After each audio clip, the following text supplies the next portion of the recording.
Welcome to my sick, twisted mind, internet explorers. Those with weak constitutions may want to leave the arena, for I'm about to show you the most horrific, terrifying thing you've ever seen. Some pixels. You are now allowed to change your pants. This is very hot. Oh my gosh. So I've been kind of obsessed with villains my entire life. Mostly Disney's fault, but with Nintendo being another of my big obsessions as a kid, they've stuck with me. I made a top 10 on them, but I want to go into a recent interest of mine. Character morality. Specifically, character with no real redeeming qualities in-universe. So because of that, I'm going to take a villain from each Nintendo franchise, pick out the most evil of the bunch, then rank them from least to most evil. Yes, Wicked Binge does this. Yes, I've complained about them being similar to me, but one, that was a joke. And two, I actually like their content, but I disagree with it for various reasons, like them being very inconsistent, either because of different writers, or just not following the same rules. Also, my takes are different from theirs. As for how I'm going to measure this, well, I'm going to go with the Pure Evil Wiki's way of ranking. Basically, this. I'll stop for a bit so you guys can read everything. Finally, I said every Nintendo franchise, but like, Nintendo has literally a million series, so I'm going to limit it to only series with a playable character in Smash Bros. And of course, these are obviously Nintendo ones, not third parties. That knocks it down to 24, where I'll knock down even lower to 22, since Duck Hunt and Wii Fit don't have real villains, as far as we know. So again, pick the most evil character of the series, then based on this criteria, I rank everyone from least to most evil. Think of it like a scale. More on the bad side, less on the good side, the higher. Oh, and just a tiny little aside before we really get into this. Because of this video, I'm going to say things like they only killed a couple hundred people, or their backstory is innocent and nice and tragic and sad, which justifies them being horrific murderers. That's only in the context of this video. And, you know, ranking the evilness of a character does not translate to real life. Don't put me on a watch list. That was a lot of setup.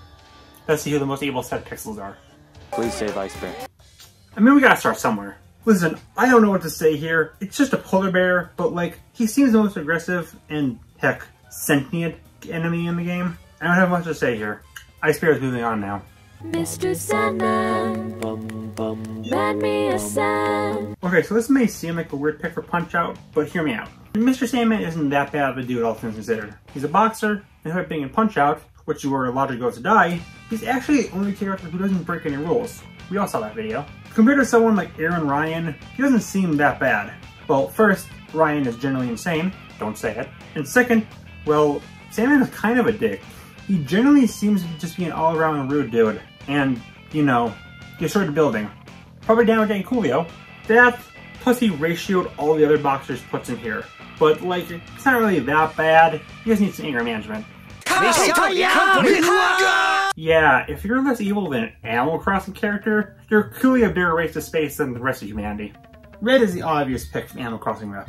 He's a con artist, a scammer, and all-around tomfoolery spreader. He also seems to be the boss of Lyle, who's apparently into grave robbing. Good old friendly creature passerby. Red may be a scummy guy, but like, he's not as bad compared to the murderers and just right fricks we got later on. He at least lets you inspect the art before he sells it, and, you know, just being shady isn't that bad compared to what we have coming up. My vines have a crush on you. Dr. Coyle is an interesting character, more interesting than the game she's from. A lot about her past isn't known to us. We know she made Headlock, Spring Taunt, and Helix, and we know she had a thing with Max Brass, but they split for unknown reasons. It's implied that he did something pretty bad, since she says he did something I'll never forgive. She wants to be the strongest arms fighter, which isn't bad. That's a motive of every character in this game. But her ways are a lot more murdery. That being said though, she has experimented on herself several times, so her sanity is questionable. We don't know the extent of these experiments, besides, you know, removing her arms. Coyle has a lot to be explored, but I sadly think we'll never see her or her series again. Bombs? Bombs? Bombs? Okay, forget Red. If you're less evil than a Game & Watch character, just frickin' die. Dynamite Jack is a mad bomber and basically a terrorist. That feels like enough to justify his placing here, which is good, because there's nothing else to him. Hence why he's only this high. Bye. Magic Man! Here's the first example of a character who actually has a lot going for him. Also, this is kind of cheating, but, you know, Yoshi just defies all logic. Tanok is a very good foster father for Bowser. He clearly cared a lot about the young king, even despite the abuse he takes. Problem is that, you know, It's Bowser. He actually helps Mario Bros. Out at points, but it's mostly because he has to rather than he wants to. He can actually be rather affable and jokey, though it's in the spin-offs mostly. In the actual Yoshi games, all he does there is annoy Yoshi. Also, you can ask children, that's not very fun. Louie. Okay, so this is kind of a joke entry, but I desperately want to bury Louie from Pikmin under 1,000 bajillion and a half freaking bottles full of flaming hot Cheetos, all laced with cyanide. This fricker will literally take any opportunity to be a dick. He's given this important mission to deliver these carrots. What does he do? Eat them himself, lie about it, and then cause everyone to go into debt, including Olimar, who's been stranded in space for a month. He helped Olimar, yeah, but then after getting left in space, he takes over a giant spider monster, that alone comes in here by the way, and tries to kill Olimar and the president. No idea why, he's just evil, I'm telling you. And in Pikmin 3, after being rescued, he literally just leaves the ship as the crew sleeps and steals all their food. You know, the stuff they need to live. The game says he's scared. That's pretty suspicious since he does this multiple times. Does he have anything good about him? No. I mean, he does help Olimar, and there's a good chance of twisting this to make him seem worse, but shut up. You are an embarrassment to demons everywhere! If you didn't get the whole scale thing, and you don't realize that we're looking for a character with nothing good to them, aside from just the character that did the worst thing, well, here's a character that killed every Nintendo character in history. I don't think I need any more justification for why Gleam and Darkon are on here. As to why they aren't higher, well, Darkon is stated to be made out of evil, and while it doesn't seem to be the case for Gleam, neither really seem to be entirely sentient, and neither show any signs of personality. Give them a full game. I want to see how Giant Ball of Light with wings can eat soup. It's all we really want. Never smile at a crocodile. Rool is such a strange character to place here. Like, as I mentioned before in other videos, dude is actually pretty messed up when you look at him. He steals Donkey Kong's banana hordes to starve him to death, all for the flimsy reason of wanting to live in his treehouse. Even though dude's got an entire hecking island, he then cognaps DK and shoots him. DK takes it like a champ though. He's at his worst in Donkey Kong 64, where he just says screw it and tries to blow up an island just because he can. And in this game especially, he's pretty abusive to his underlings. In all of his fights, he never plays fair. Faking death and attacking is surprisingly messed up for a funny crocodile man. As for downsides, he's a funny crocodile man. He's extremely overly comedic, and it does distract from how evil he is. Also in Mario Sluggers, he decides to team up with everyone to fight Bowser, and he's actually really nice about it, though it could be argued he's only doing this to get Bowser out of the picture. Also, come on, no one with a voice this good can truly be evil. It's just a fact. The better the singing voice, the better the person.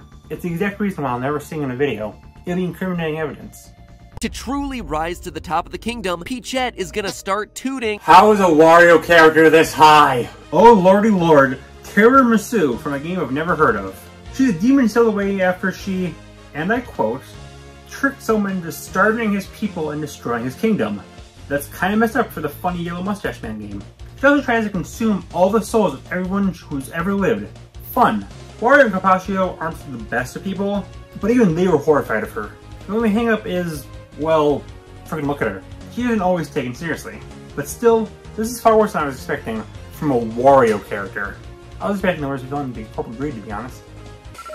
I don't know why I encourage him. How is the worst character so far? Freaking microphone. Cleaner Tartar is introduced as a nice little lad. A funny guy. A great jokester who will bring all the Inklings to the Promised Land. The Promised Land is a blender. The Promised Land he's brought 10,007 Inklings to before. All teenagers. Jesus Christ. Why do you do this? Simple. He doesn't love your fashion sense. Justifies it completely. He plans on unleashing genocide on the Inklings and Octolings, and even builds a machine that can do just that. Not to mention, he can brainwash people. But his process is even worse, since Deadfish lost all sense of her personality to this, even after Tartar was beaten. The only good thing about this dude is he respects his creator. But besides that, Nude Karen is pretty heckin' evil. So evil, in fact, that every character after this point will be considered no redeeming qualities, pure evil, complete monster, bad person, not good, nice. Shove it, ladies and gentlemen. Excuse me, sir, but can you please direct me to the location of where I may locate some eggs? Oh no, NFTs have taken over! Andross is responsible either directly or indirectly for everything that happens in the series. What happens in the series? Oh, you know, the usual. Dangerous experiments that turn Canary into a wasteland, killing James, capturing Crystal. There's no problem with that. Keep her far away from the series. And they'll do anything to keep control of the galaxy. Robotic duplicates, the anglers, anything. Oh, and murder. Oh god, there's so much murder. How do you even murder people? You don't have legs. What do you gain from this? There is one hang-up, that being his grandson. Like usual, children ruin everything. He does seem to care about Dash. Some chalk this up to pragmatic reasons. I don't entirely buy that, but I can't argue against literally everyone else on Earth, so frick it. Also, my friend asked me to make monkey puns during this segment. I was going to ad-lib a bunch of monkey puns related to Andross. Okay, monkey puns, okay. Andross really goes bananas when he monkeys around Star Fox. He goes absolute ape. However, he's just a complete barrel of fun. This is why I write scripts instead of ad-libbing stuff. I bet you thought forever about F-Zero. I didn't, I'm not Nintendo, it's here. Deathborn serves as the main antagonist of F-Zero GX. Rool manipulated Resident Batman cosplayer Black Shadow into being forced into enter a tournament. And if he lost, he'd kill him. Black Shadow lost. You can fill in the blanks. He also caused something that banished tons of innocence into the deep void of space. Fun! And allowing to wipe the galaxy out once he's gained control, and I'm starting to wonder how we got it here from the funny car racing game. Hilda's a troll! Fire Emblem had a lot to pick from here. We won't go into detail for spoiler reasons, but yeah. Fire Emblem has as many dick faces as Smash has sword fighters, but the character I went with here is Hilda. From Fire Emblem. There's more than one feminine name, you guys. This is definitely the most arguable from a character perspective, since there's a lot of Fire Emblem characters who are just awful. But how personal Hilda is what puts her here. She's extremely sadistic, even to her own family. Heck, she especially hates her family. She psychologically tortures her sister-in-law, mistreats her niece. Heck, she just hates kids in general. She's an average supporter of the, I'm not making this up, child hunt. I think that speaks for itself. Yeah, basically she hates her family and kids, that's her whole deal, and that's pretty bad. How can you hate kids? Like usual, children ruin everything. I was doing a little bit of trolling, Your Honor. So this video was originally planned for earlier on in this year, but a certain piece of peak fiction decided to drop, and I decided to delay this because I didn't know if a certain character counted.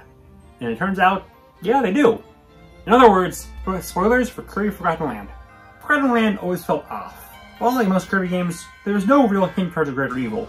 Then this football field four-headed fricker came in.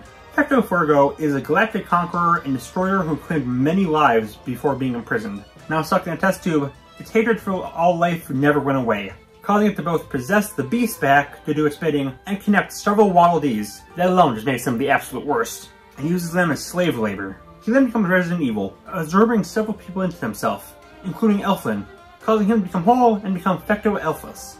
After Kirby dabs on him again, as an act of spite, he tries to cause both Popstar and the Forgotten Land to collide, destroying them both until Kirby decides to play the one game better than this. Even after dying, he still shatters Leon's soul and finds ways to possess even more people. There is something you could interpret as positive with Fecto, that being that it's stated that he willingly merged with Elflin, which could be some sort of honor. But since his soul was basically destroyed at this point, it's likely that Shadow the Mewtwo was just reduced to prompt instincts instead of actual coherent thought. And because of this, he can still take his high spot and have no redeeming qualities. So that's a rad boss fight in design, of course. Yes, Hades rules! Kitty, I have something to show you. My Bionicle collection. Wow, Hades! That's really cool!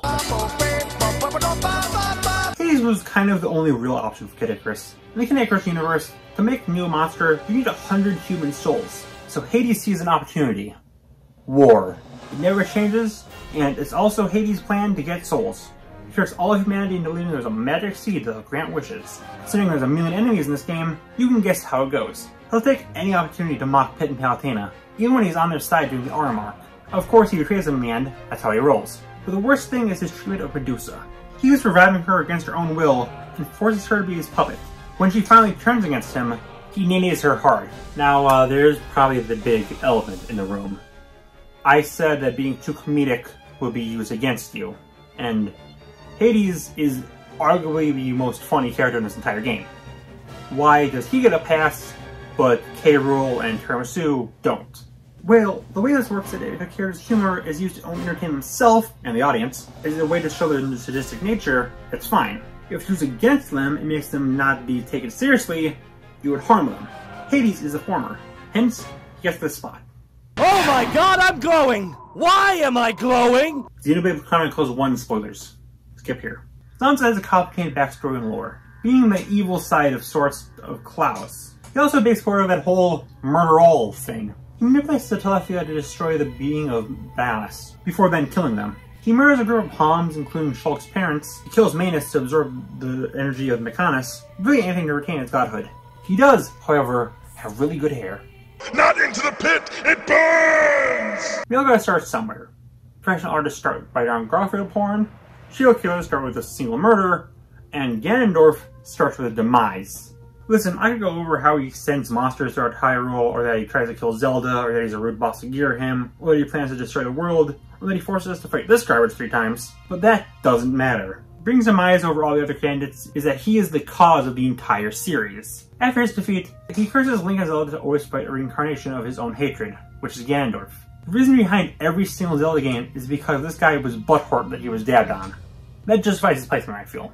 This man wanted to become a goat. Spoilers, massively huge spoilers, colossal, gigantic, spoilers for Pokemon Legends Arceus. It wasn't out by the time I wrote this the first time, but I had to rewrite it again because it wasn't out. It was originally Purple Eyes, but now it's this guy.